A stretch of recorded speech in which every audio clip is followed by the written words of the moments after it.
Le football africain n'est plus seulement un sport. Il est devenu un champ de bataille où les décisions ne se prennent plus uniquement sur la pelouse, mais dans des bureaux fermés, des hôtels surveillés et des couloirs obscurs où l'influence et l'argent dictent parfois l'issue des compétitions. Ce qui vient d'être révélé aujourd'hui dépasse largement le cadre d'un simple match ou d'une finale perdue. Il s'agit d'un système, d'un mécanisme bien huilé, et de pratiques qui, si elles sont confirmées, pourraient ébranler toute la crédibilité de la Confédération africaine de football. Des accusations graves, lourdes et documentées viennent d'être rendues publiques par le président de la Fédération sénégalaise de football. Selon lui, la finale de la Coupe d'Afrique des Nations 2025 n'a jamais été un affrontement équilibré. Elle aurait été le résultat d'un scénario écrit à l'avance, pensé pour écarter deux nations jugées trop puissantes, trop indépendantes, trop difficiles à contrôler, le Sénégal et l'Algérie. Pour la première fois, un responsable africain de ce niveau ne se contente pas d'allusions ou de sous-entendus. Il parle de faits concrets, de rapports, de documents, de témoignages internes.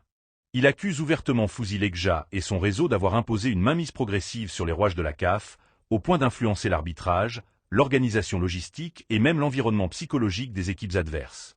Selon ces révélations, le Maroc n'aurait jamais envisagé l'éventualité de perdre cette finale. Tout aurait été préparé pour neutraliser sportivement et mentalement l'adversaire.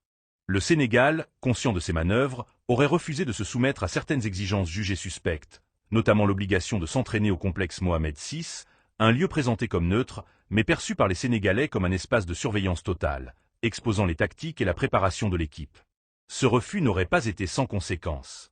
D'après le dossier sénégalais, plusieurs incidents graves se seraient enchaînés, désignation tardive et contestée des arbitres, pression sécuritaire, utilisation de lasers dans les tribunes, mauvaise organisation volontaire, et plus grave encore, des soupçons d'empoisonnement alimentaire visant certains joueurs clés à quelques heures seulement de la finale. Ces accusations, si elles sont avérées, ne visent pas seulement un pays ou une fédération. Elles révèlent un système où les équipes les plus fortes sont perçues comme des obstacles à éliminer plutôt que comme des adversaires à affronter loyalement. Dans ce contexte, l'Algérie apparaît comme un acteur central, non seulement pour son poids sportif, mais pour sa capacité à refuser les dictats et à dénoncer les dérives. Depuis plusieurs années, l'Algérie est considérée comme l'un des derniers remparts face à la logique de couloir et aux décisions imposées. Sa position ferme, son indépendance institutionnelle et sa capacité à s'opposer frontalement aux injustices dérangent un système qui préfère le silence et la soumission. Ce n'est donc pas un hasard si l'Algérie et le Sénégal se retrouvent aujourd'hui dans la même ligne de mire. Pendant que ces scandales sportifs éclatent au grand jour, une autre réalité, plus sombre encore, se déroule à l'intérieur même du Maroc. L'image lisse et soigneusement entretenue à l'international contraste violemment avec des scènes de démolition massive dans plusieurs quartiers historiques, notamment à Casablanca. Des familles entières, installées depuis des décennies, se retrouvent expulsées sans solution claire, sans indemnisation à la hauteur, parfois en plein hiver. Cette coïncidence interroge.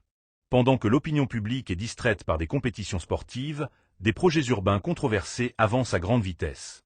Des quartiers entiers disparaissent, des habitants sont déplacés, et des soupçons émergent sur des transferts de propriété au profit d'intérêts extérieurs. Le football devient alors un écran de fumée, un outil pour détourner l'attention pendant que des décisions lourdes de conséquences sont prises dans l'ombre. La comparaison avec le modèle algérien est frappante.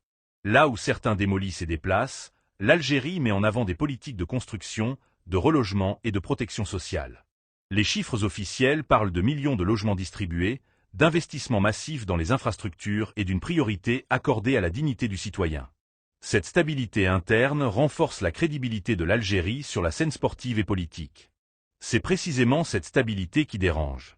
Une Algérie forte, unie et souveraine complique les projets de domination régionale fondés sur les coulisses et les arrangements.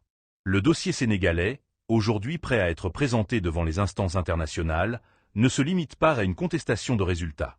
Il dénonce un système complet, manipulation arbitrale, pression psychologique, intimidation, mauvaise organisation volontaire et traitement discriminatoire envers certaines délégations. La fameuse affaire de la serviette, l'usage de laser, le harcèlement sécuritaire et les décisions arbitraires ne seraient que des éléments visibles d'un mécanisme plus large visant à affaiblir les adversaires avant même le coup d'envoi.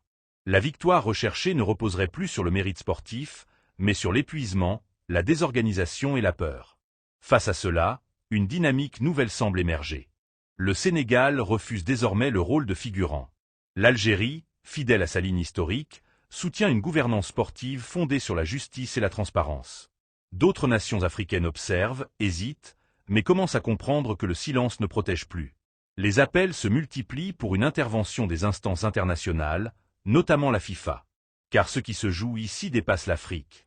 C'est l'image du football mondial qui est en jeu. Une institution sportive ne peut pas se permettre d'être perçue comme un instrument politique ou un outil d'influence personnelle. La grandeur d'un pays ne se mesure pas à la taille de ses stades ou au luxe de ses infrastructures, mais à son respect des règles, de ses citoyens et de ses sportifs. Sur ce terrain, l'Algérie continue de se positionner comme une référence, non par arrogance, mais par constance et cohérence. Cette affaire marque peut-être le début de la fin d'une ère d'impunité. Les preuves accumulées, les témoignages et les dossiers déposés annoncent un tournant. Le football africain est à la croisée des chemins. Soit il choisit la transparence et l'équité, soit il s'enfonce davantage dans la défiance et la division. Une chose est certaine, la vérité a commencé à circuler. Et une fois qu'elle est lancée, plus aucun système, aussi puissant soit-il, ne peut l'arrêter.